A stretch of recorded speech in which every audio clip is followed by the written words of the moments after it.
கிறிஸ்துவனுடைய இனிய நாமத்திலே சபையார் யாவருக்கும் என்னுடைய வாழ்த்துக்களும் ஸ்தோத்திரமும். சங்கீதம் 12 செமினித் என்னும் எண்ணரம்பு கிண்ணறத்தில் வாசிக்கப்பட்ட ஒரு சங்கீதமாக சொல்லப்பட்டிருக்கிறது. செமினித்னா 8 கட்ட உச்ச ஸ்தாயில பாடுற ஒரு மேல் ஸ்தாயில உறக்க பாடுற ஒரு பாடல், ஒரு ராகம். அது 8 நரம்பு கிண்ணறம் சொல்லியிருக்குது. தாவீது என்னதான் இந்த சங்கீதத்துல உறக்க கத்துகிறார் கடவுளிடம் அப்படிங்கிறத நம்ம பார்க்கலாம். ரொம்ப சத்தம் போட்டு கதறல், அதுதான் இந்த ஒரு சங்கீதம். இதை நம்ம ஒரு தலைப்பின் கீழே நம்ம இந்த சங்கீதத்தை தியானிக்கலாம். தீய எண்ணத்தோடு சொல்லும் உண்மையும் பொய்யே அப்படிங்கிற ஒரு தலைப்பின் கீழே நம்ம இதை சங்கீதத்தை தியானிக்கலாம். நீங்க தீய எண்ணத்தோடு ஒரு உண்மையை சொன்னா கூட அது பொய்யாகிவிடும் அப்படின்னு தாவீது ராஜா பொய்யை பத்தி இங்க சொல்றாரு. அடுத்தவனுக்கு செய்யற தீமையை பத்தி சொல்றாரு. காலம் கிமு 1000 இருக்கலாம். ஆசிரியர் தாவீது ராஜா இந்த சங்கீதத்தின் பின்னணி என்ன என்றால், இது ஒரு புலம்பல் வகையை சேர்ந்த சங்கீதம், ஒரு தனி மனித புலம்பல். பொய், பெருமை, அகந்தை, அநீதி போன்ற காரியங்கள் இந்த சமூகத்தில் பெருகிய போது இதனை கண்டு கொள்ளாமல் ஆட்சி அதிகாரத்தில் இருப்பவர்களும் அலட்சியமாக இருக்கிறார்களே என்று பொங்கி எழும் தாவீது கடவுளோடம் இப்படி முறையிடுகிறார். கடவுளே, உண்மையான மனிதர்கள் சமூகத்தில் குறைந்து போகிறார்களே, பொல்லாத மனிதர்கள் பெருகி வருகிறார்களே, நீங்க நீதி செய்யுங்க அப்படின்னு சொல்லி ஒரு புலம்பல் தான் அந்த சங்கீதம். பொய் பேசுறவங்க, மற்றவங்களை கெடுக்கிறவன், கெட்டதை பாக்கி போறவன், இச்சையோடு பார்க்குறவன், இந்த மாதிரி பெருகிக்கிட்டே வர்றாங்களே சமூகத்தில், நீங்கள் இதை பார்க்க மாட்டீங்களா, இறங்கி நீதி செய்யுங்களேன் அப்படின்னு சொல்லி தாவீது ராஜா ஒரு தனி மனித ஒரு புலம்புறதை நம்ம பார்க்குறோம். தீய எண்ணத்தோடு சொல்லும் பொய்யும் உண்மையாகிவிடும். நமக்கு நீதிமொழிகளில் 6:16 ஒரு 4-5 வசனம் பார்த்தீங்கன்னா, கர்த்தர் வெளுக்கும் 7 காரியங்கள் இருக்கும். அதில் பொய்யான நாவு, அடுத்தவனோட ரத்தத்தை பார்க்குற ஒரு காரியம், உங்களுடைய கால்கள் தீமையான வழிக்கு நடந்து போகிறது, இதெல்லாம் கர்த்தர் வெறுக்கிற 7 காரியங்கள். அதில் பொய் நாவு முதன்மையாக இருக்கும். நம்ம உலக புதுமுறையான திருக்குறளில் கூட நமக்கு என்ன சொல்லுது, பொய்மையும் வாய்மையின் நன்மை பயக்கும் எனின் பொய்யாமை நன்று அப்படின்னு திருவள்ளுவர் சொல்லியிருக்கிறார். நீங்க பேசுற பொய்யை இன்னொருத்தனுக்கு நன்மை பயக்கும் அப்படின்னா அந்த பொய்யை நீ பேசாம இருக்கிறதே நல்லது அப்படிங்கிறார். நம்ம சபையில நம்ம விசுவாசிகள்கிட்ட இப்படி ஒரு பொய்யை நம்ம பார்ப்போம். அதை சொல்லிட்டு, பாஸ்டர் இந்த பொய்யை அவங்களுக்கு சொன்னதுனால அவங்களுக்கு நல்லது தான் பாஸ்டர், நான் இதை சொல்லலைன்னா அவங்களுக்கு இந்த மாதிரி பிரச்சனை வந்துருப்போம். அதை என்னன்னு சொல்லிடுவோம், பரிசுத்த பொய் அப்படின்ட்டுருவோம். பாஸ்டர், நான் ஒரு பரிசுத்த பொய் சொல்லிட்டேன், இந்த பொய்யை சொல்லலைன்னா அவங்களுக்குள்ள சண்டை வந்திருக்கும் பாஸ்டர்.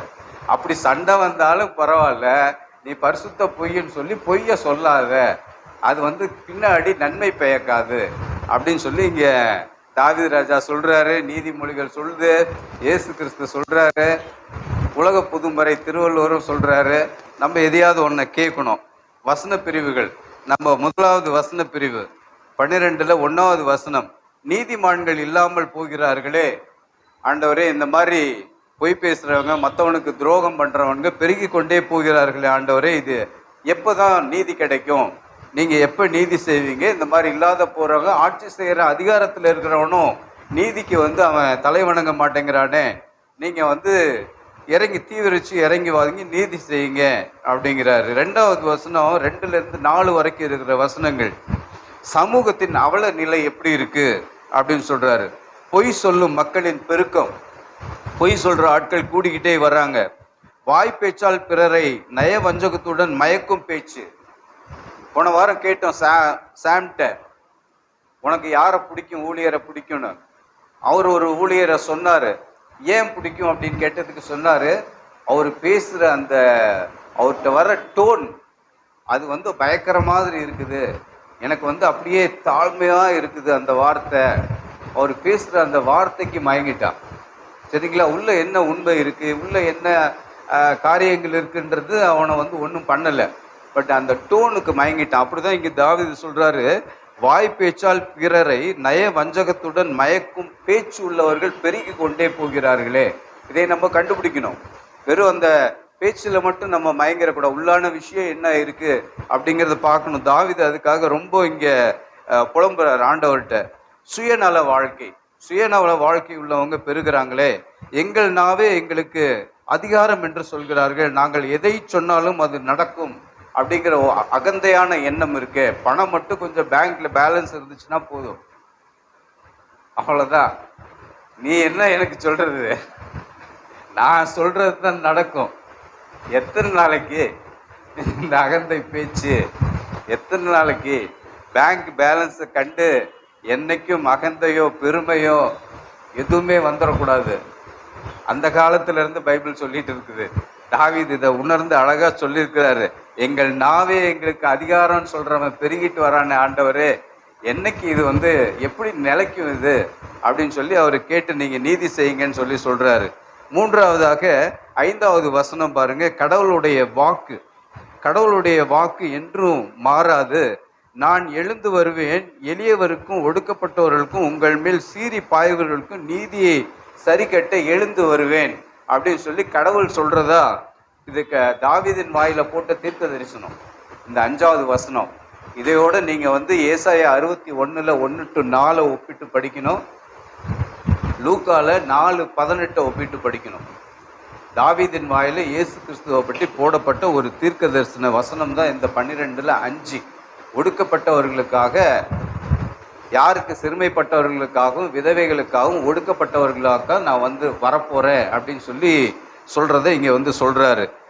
அடுத்து 4வதா பார்த்தா 6 முதல் 8 வரை இருக்கிற வசனங்கள். கடவுளுடைய வார்த்தையில் பரிசுத்தமும் பாதுகாப்பும் உண்டு அப்படிங்கிறத தாவீது ராஜா அழகா சொல்லி கொடுக்கிறார். கடவுளுடைய வார்த்தை எப்படிப்பட்டதாமா? 7 தரம் புடமிடப்பட்ட வெள்ளிக்கு ஒப்பானது. எப்படிப்பட்ட ஒரு உருவம் சொல்றாரு பாருங்க. இதை விட ஒரு பியூரான வார்த்தை அப்படின்னு நம்ம சொல்றதுக்கு எதுனா நம்ம ஒப்பிட முடியுமா? 7 தரம் நெருப்புல புடமிடப்பட்ட வெள்ளிக்கு ஒப்பான அவருடைய வார்த்தை அவ்வளோ பரிசுத்தமானது அப்படிங்கிறது தாவீது ராஜா சொல்றாரு. தம்மை நம்புகிறவர்களை கடவுள் பாதுகாப்பார் என்ற நம்பிக்கையுடன் இந்த சங்கீதம் முடிகிறத நம்ம பார்க்கிறோம். இயேசு கிறிஸ்து என்ன சொல்லுகிறார் அப்படின்னு பார்த்தா யோவான் 8:44 உண்மைக்கும் பொய்யுக்கும் ஒரு காரியத்தை அவர் சொல்றத நம்ம பார்க்கிறோம். அதை விட இந்த சங்கீதத்துல 5வது வசனத்துல இருக்கிறத நான் உங்களுக்கு சொல்றேன். தாவீது சொன்னார், ஒடுக்கப்பட்டவர்களுக்கும் ஏழைகளுக்கும் விதவைகளுக்கும் தீவிரித்து தேவன் இறங்குவாரு அப்படின்னு சொல்லி தாவீது சொல்லிட்டாரு.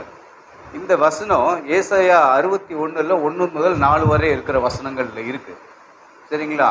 இப்ப இயேசு கிறிஸ்து வாழ்ந்த நாட்கள்ல இவர் ஒரு ஜெபாலயத்துல போய் எடுத்து படிக்கிறார். எடுத்து வேதத்தை தோல் சுருள் படிக்கிறார். படிக்கும் போது அந்த ஏசாயா 61 1 to 4 தான் வருதுங்க, படிக்கிறார். இது லூக்கா 4:18 இருக்குது. இயேசு என்ன சொல்றாரு? என்னை பற்றி தான் எழுதி இருக்கிறதே, என்னை பற்றி தான் எழுதி இருக்குதுன்னு சொல்றார். அப்ப இயேசு கிறிஸ்து இந்த உலகத்தை ஆட்சி செய்ய வர்றதுக்கு முன்னாடி 700 வருஷத்துக்கு முன்னாடி, 1000 வருஷத்துக்கு முன்னாடி தாவீது ராஜா, 700 வருஷத்துக்கு முன்னாடி ஏசாயா அவருடைய ஊழியத்தை பத்தி அறிக்கை. இன்னைக்கு 5 வருஷம் ஆட்சி செய்யறதுக்கு வர ஆட்சியாளர்கள் கொடுக்குற அறிக்கையை நிறைவேற்றுறாங்களா? சொல்ற எந்த அறிக்கையும் முழுமையா நிறைவேற்றுறது கிடையாது. ஆனா இயேசு கிறிஸ்து அவரு இங்க உலகத்துக்கு வர்றதுக்கு முன்னாடியே அவருக்கு ஊழிய அறிக்கை, மேனிஃபெஸ்டோ ஆஃப் ஜீசஸ் கிரைஸ்ட்னு சொல்லுவாங்க. அந்த வசனத்தை நல்லா ஞாபகம் வச்சுக்கோங்க. லூக்கா 4:18, ஏசாயா 61 1 to 4, சங்கீதம் 12 5 இயேசு கிறிஸ்துவோட ஊழிய அறிக்கை. இந்த அறிக்கையை நிறைவேற்றுறார். அதுதான் 4:18. இப்படி என்னை பற்றி சொல்லியிருக்கேன், விதவைகளுக்காகவும் ஏழைகளுக்காகவும் ஒடுக்கப்பட்டவர்களுக்காகவும் நான் அவங்களுக்கு சுகம் அளிப்பேன்னு சொல்லி என்னை பற்றி சொல்லியிருக்குதே, நீங்கள் இதை வாசிக்கவில்லையா அப்படின்னு சொல்லி கேட்பார். இதையெல்லாம் நிறைவேற்றினார். கேட்டாங்க, எப்படி ஆண்டவரே நாங்கள் உங்களுக்கு ஊழியம் செஞ்சோம்? நீங்கள் ஒருத்தனுக்கு சட்டை இல்லைன்னா ஒருத்தனுக்கு சட்டை கொடுத்துருப்பீங்கல்ல, ஒருத்தருக்கு சாப்பாடு இல்லைன்னா சாப்பாடு கொடுத்துருப்பீங்கல்ல, இதுதான்ப்பா ஊழியம், இதுதான் நான் நிறைவேற்றுறேன் அப்படின்னு சொல்லுவார். அதனால சொன்ன வாக்கு மீறாத கடவுள், 7 தரம் புடமிடப்பட்ட வெள்ளியை போன்ற அவருடைய வார்த்தைகள், இதைய மதிப்பு கொடுத்து தாவீது ராஜா பொய் எவ்வளோ தீங்கான செயல், மற்றவங்களுக்கு துரோகம் நினைக்கிறது எவ்வளோ தீங்கான செயல் அப்படிங்கிறத இந்த சங்கீதத்தில் நமக்கு சொல்லியிருக்கிறார். எனவே உலக பொதுமறை, நீதிமொழிகள், தாவீது ராஜா, இயேசு கிறிஸ்து நமக்கு வாழ்ந்து காட்டி விட்டு போயிருக்கார். எனவே இவை எல்லாற்றும் மனசில் வச்சு நம்ம பொய் அப்படிங்கிறத பேசாமல், நம்ம வாழ்க்கையில் பொய் அப்படிங்கிறத அது இன்னொருத்தருக்கு நன்மை பயக்கக்கூடியதாக இருந்தாலும் சரி, பொய் அப்படிங்கிறத பேசாமல் நம்முடைய வாழ்க்கை முறை வாழ்வோம். ஆமென்.